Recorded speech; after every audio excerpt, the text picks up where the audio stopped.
बिस्मिल्लाहिर्रहमानिर्रहीम, अस्सलाम वालेकुम। आप देख रहे हैं GNN और मैं हूं तनसीर जैदी। और मैं हूं इकरार आज़। बुलेटिन में हमारा साथ देंगी सादिया सरवर भी। हेडलाइंस आप जान चुके हैं। बुलेटिन का आगाज करेंगे आम खबर के साथ। पाकिस्तान स्टॉक एक्सचेंज में मुसलसल तीसरे रोज तेजी। एक और तारीख रकम इंडेक्स ने 86,000 की नफ्सियाती हद अबूर कर ली। 100 इंडेक्स में 600 से ज़ायद पॉइंट्स का इजाफा रिकॉर्ड किया गया है। इंडेक्स 86,291 पॉइंट की सतह पर ट्रेड कर रहा है। मार्केट की ताज़ा तरीन सूरत हाल जानेंगे नुमाइंदा GNN नियाज अली से। नियाज बताएगा क्या ट्रेंड है मार्केट में। जी बहुत शुक्रिया। पाकिस्तान स्टॉक मार्केट में जो रिकॉर्ड तेजी है वो बदस्तूर बरकरार है। आज कारोबारी तीसरा रोज है कि ये जो मार्केट है ये मुसलसल जो है वो ऊपर जा रही है और इस वक्त जो है वो 100 इंडेक्स 622 पॉइंट्स के इजाफे से जो है वो नई बुलंद तरीन सतह 86,200 पॉइंट्स की ट्रेड हो रही है। और इसकी वजह यह है कि खासतौर पर वज़ीर ख़ज़ाना की तरफ से जिस तरह कहा गया है कि सऊदी की एक बड़ी निजी कंपनी पाकिस्तान में जो है वो सरमायाकारी करने के लिए जो आ रही है, जो तकरीबन $2 अरब से ज्यादा की यहाँ पर जो है मुख्तलिफ शोबों में सरमायाकारी करेगी और बहुत जल्द इस हवाले से वहाँ के जो आला हुकाम है वो पाकिस्तान का दौरा भी करेंगे। इसके साथ साथ जो ऑयल से रिफाइनरी है और दूसरे सेक्टर है, इनकी हम देख रहे हैं कि आज स्टॉक एक्सचेंज में मुसलसल जो है वो ऊपर जा रहे हैं और 86,000 की जो एक नई बुलंद तरीन सतह है उस पर जो है स्टॉक एक्सचेंज में ट्रेडिंग हो रही है। जी बहुत शुक्रिया आपका नियाज अली। बानी PTI से अडियाला जेल में वकला की मुलाकात न कराने पर तौहीन अदालत की दरख्वास्त। इस्लामाबाद हाई कोर्ट ने सेक्रेटरी दाखिला और सुप्रिटेंडेंट अडियाला जेल को नोटिस जारी कर दिया। जस्टिस समन रिफत इम्तियाज ने रिमार्क दिए कि मेरे ख्याल में तौहीन अदालत की दरख्वास्त इस केस में नहीं बनती। मैं नोटिस जारी कर देती हूँ लेकिन मुतमईन नहीं हूँ। इसी पर मजीद बात करेंगे अदरीस अब्बासी से। जी अदरीस, बताएगा मजीद क्या रिमार्क्स दिए गए। जी बिल्कुल, देखेंगे बानी PTI से अडियाला जेल में वकला की मुलाकात न कराने पर तौहीन अदालत की दरख्वास्त पर समाअत जस्टिस समन रिफत इम्तियाज ने की है। अदालत में जो है वो वकील जो है फैसल चौधरी अदालत में पेश हुए। उन्होंने कहा कि जस्टिस समन रिफत इम्तियाज ने रिमार्क्स दिए कि इस केस में दिए गए अदालती ऑर्डर की कोई खिलाफ वर्जी जो है वो नहीं की गई। हाई कोर्ट के 2 रुकनी बेंच ने SOPs बनाने की डायरेक्शन दी थी। अगर खिलाफ वर्जी हुई है तो तौहीन की अदालत की जो दरख्वास्त है उस बेंच में जो है वो होगी। तहम जस्टिस समन रिफत इम्तियाज ने कहा कि मेरे ख्याल में ये तौहीन अदालत की दरख्वास्त नहीं है, मैं नोटिस जारी कर देती हूँ लेकिन इस बार मैं मुतमईन नहीं हूँ। तहम अदालत ने सेक्रेटरी दाखिला और अडियाला जेल को सुप्रीटेंडेंट अडियाला जेल को नोटिस जारी करके जवाब तलब कर लिया है। जी ठीक है अदरीस, बहुत शुक्रिया।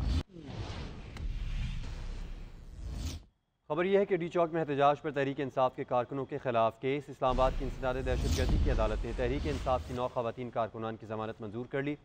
30-30 हज़ार रुपये मुचलकों के एवज जमानत मंजूर की गई। इंसदाद दहशतगर्दी अदालत के जज अबुल हसनान जुल्करनैन ने दरख्वास्त से जमानतों पर समाअत की।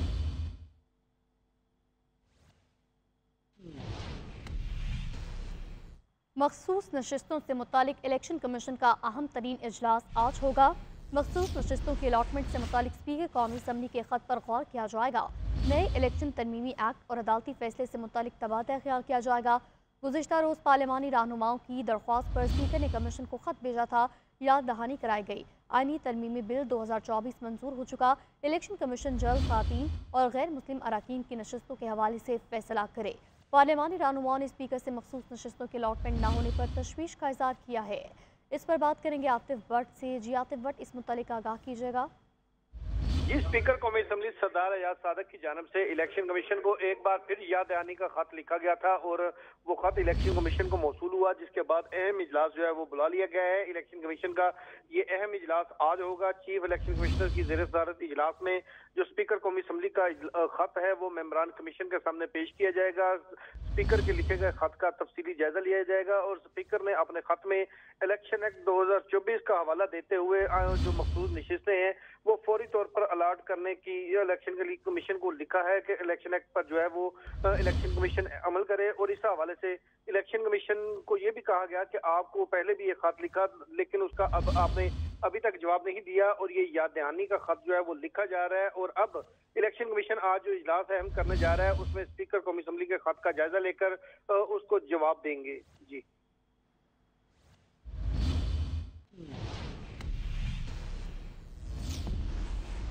जमीयत उलमा इस्लाम की कानूनी टीम ने आईनी तरमीम का मुसव्वदा तैयार कर लिया। JUI ने नई आईनी अदालत बनाने की मुखालिफत कर दी।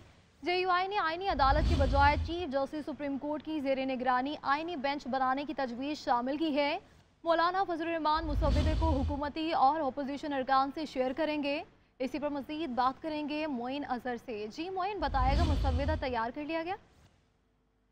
जमीयत उलमा इस्लाम की कानूनी टीम ने आईनी मुसव्वदा तैयार कर लिया है। मुसव्वदा साबिक सदर supreme court bar senator Kamran Murtaza की जेर निगरानी तैयार किया गया है, जिसमें जो है आईनी अदालत अलहदा से बनाने की मुखालफत की गई है, जिसमें JUI ने तजवीज़ दी है कि सुप्रीम कोर्ट की जेर निगरानी आईनी बेंच बना दिया जाए। इसके अलावा जो कानूनी टीम है आज मौलाना फजल रहमान को अपना मुसव्वदा पेश करेगी, जिसके बाद मौलाना फजल रहमान हुकूमत और अपोजिशन जमातों से को इससे शेयर करेंगे। और इस मुसव्वदा में सुवेरियन कमेटी कोर्ट में ट्रायल की मुखालफत की गई है, क्योंकि JUI के मुताबिक साबिका मुसव्वदा में जो है सुवेरियन के फौजी ट्रायल की तरमीम शामिल थी। जी ठीक है मोइन, बहुत शुक्रिया। आईनी तरमीम के लिए 25 अक्टूबर ज़रूरी है ना मजबूरी। हुकूमत चाहेगी आईनी तरमीम 25 अक्टूबर से पहले हो। बिलावल भुट्टो जरदारी कहते हैं पीपल्स पार्टी चाहती है तमाम सियासी जमातों में इत्तफाक राय कायम हो और इत्तफाक राय से तरमीम पास हो जाएँ। कहा पहली बार ऐसा हुआ कि चीफ जस्टिस ने पार्लियामेंट के बनाए हुए कानून को मानते हुए अपना इख्तियार साथी जजेस के साथ बांट लिया। मुझे यकीन नहीं है कि जस्टिस मंसूर अली शाह अपनी सुप्रीम कोर्ट के दीगर जजेस को कंट्रोल कर पाएंगे। हाई कोर्ट के जजेस के तबादले का इख्तियार एग्जीक्यूटिव के हाथ में देने के हक में नहीं। चेयरमैन पीपल्स पार्टी बिलावल भुट्टो जरदारी कहते हैं 25 अक्टूबर तक आईनी तरमीम ज़रूरी है न मजबूरी है। हुकूमत चाहेगी आईनी तरमीम 25 अक्टूबर से कबल हो। एक टीवी इंटरव्यू में बिलावल भुट्टो जरदारी ने कहा अरकान की खरीद फरोख्त के मुखालिफ हैं। PTI आईनी तरमीम को मुतनाज़ बनाना चाहते हैं आईनी तरमीम सबके इत्तफाक राय से लाए। बिलावल भुट्टो ने कहा साथ बैठने का माहौल बनाने की बात हुई तो उसे खराब किया गया। PTI के लिए दरवाजे आज भी खुले हैं। पार्लिमानी कमेटी मौजूद है मगर PTI ने राब्ता नहीं किया। चेयरमैन पीपल्स पार्टी बिलावल भुट्टो ने मजीद कहा कि मुझे यकीन नहीं है कि justice Mansoor Ali Shah supreme court के दीगर जजेस को कंट्रोल कर पाएंगे। हाई कोर्ट के जजेस के तबादले का इख्तियार एग्जीक्यूटिव के हाथ में देने के हक में नहीं। खैबर पख्तूनख्वा हुकूमत ने सरकारी मुलाजमीन पर कलअदम PTM के जलसे में जाने पर पाबंदी लगा दी। सूबाई हुकूमत की जानिब से जारी नोटिफिकेशन के मुताबिक तमाम सरकारी महकमों और मुलाजमीन को मुतला किया गया है कि किसी कालादम तंजीम के किसी प्रोग्राम या सरगर्मी में जिस्मानी, माली या दूसरी सूरत में शिरकत ज़ाहिर या खुफिया गैर कानूनी है और इसके खिलाफ कानून के तहत कार्रवाई की जाएगी। उधर वफाकी हुकूमत ने कालादम PTM के सरबराह मंजूर पश्तीन समेत 44 अफराद के नाम इंसदाद दहशतगर्दी एक्ट के सेक्शन 11 EE के तहत फोर्थ शेड्यूल में शामिल कर दिए हैं।